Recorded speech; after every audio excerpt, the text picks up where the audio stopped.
A veces pensamos que lo que nos sujeta nos está frenando hasta que cortamos el hilo y descubrimos la dolorosa verdad.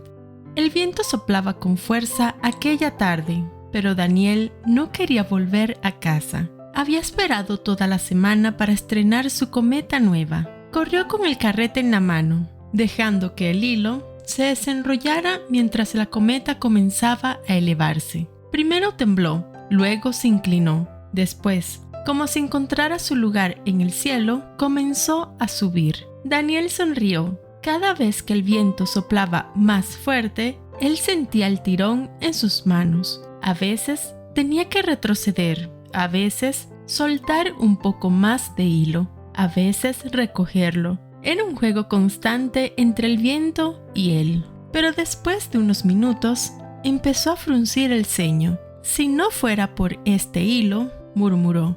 La cometa subía, sí, pero no tan alto como él imaginaba. El hilo parecía frenarla. Cada vez que intentaba soltar más, el carrete se resistía, y cada vez que el viento cambiaba, tenía que ajustar. Miró hacia arriba. El cielo era enorme, azul profundo, infinito. «Podrías llegar mucho más alto», le dijo a la cometa, como si pudiera escucharlo, si no estuvieras atada.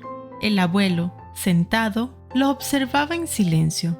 Daniel tiró con fuerza. El hilo vibró. Sintió ese límite otra vez, esa tensión que no le gustaba, y en un arranque impulsivo, tomó las tijeras pequeñas que llevaba en el bolsillo y, sin pensarlo demasiado, cortó el hilo. Por un segundo todo pareció perfecto. La cometa dio un salto hacia arriba, libre, sin resistencia, sin tirones. Daniel abrió los ojos con ilusión, pero la libertad duró menos de lo que imaginaba. Sin el hilo que la sostenía, la cometa empezó a girar sin control. El viento, que antes parecía su aliado, se volvió impredecible. Se ladeó, dio vueltas torpes, subió en espiral, luego cayó bruscamente. Intentó estabilizarse, pero no tenía cómo. En cuestión de segundos, se precipitó contra el suelo, golpeando la tierra con un sonido seco. Daniel corrió hacia ella,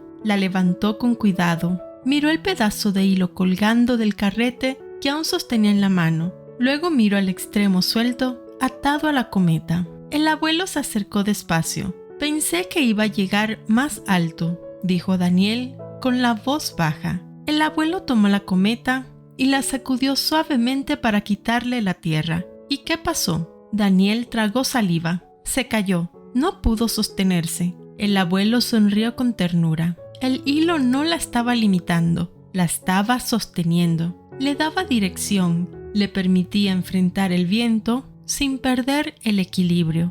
Daniel guardó silencio. Miró al cielo otra vez. El viento seguía soplando igual que antes. No había cambiado. Lo que había cambiado era la conexión. Cuando estaba atada a ti, cada tirón del viento encontraba resistencia. Cada sacudida tenía respuesta. El hilo era lo que la mantenía firme allá arriba.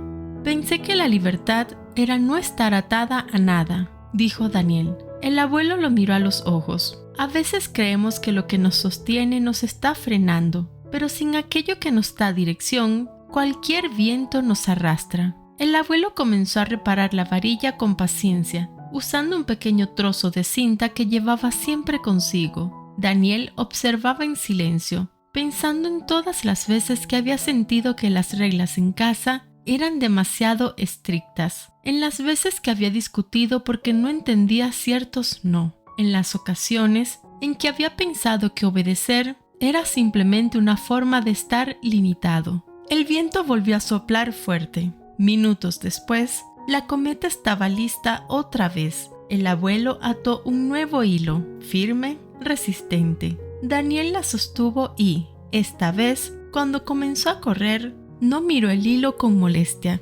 Lo sintió en sus manos, firme, presente. La cometa volvió a elevarse. Subió, tembló, se inclinó y, poco a poco, encontró su equilibrio contra el viento. Daniel sonrió, pero esta vez no por la altura, sino por la comprensión. Entendió que no todo lo que nos sujeta nos encadena. Hay vínculos que no nos quitan libertad, sino que la hacen posible. Hay principios que no nos encierran, sino que nos mantienen firmes cuando soplan tormentas que no podemos controlar. Porque una cometa no vuela a pesar del hilo, vuela gracias a él. Y en la vida, los principios de Dios no son límites que nos impiden llegar lejos, son el hilo invisible que nos mantiene estables, nos da dirección y nos permite elevarnos sin perdernos en el viento. Déjame en los comentarios la frase "confío en Dios" si hoy decides confiar, aunque no entiendas el viento que estás enfrentando. Si esta historia tocó tu corazón, dale me gusta y suscríbete para más videos con propósito.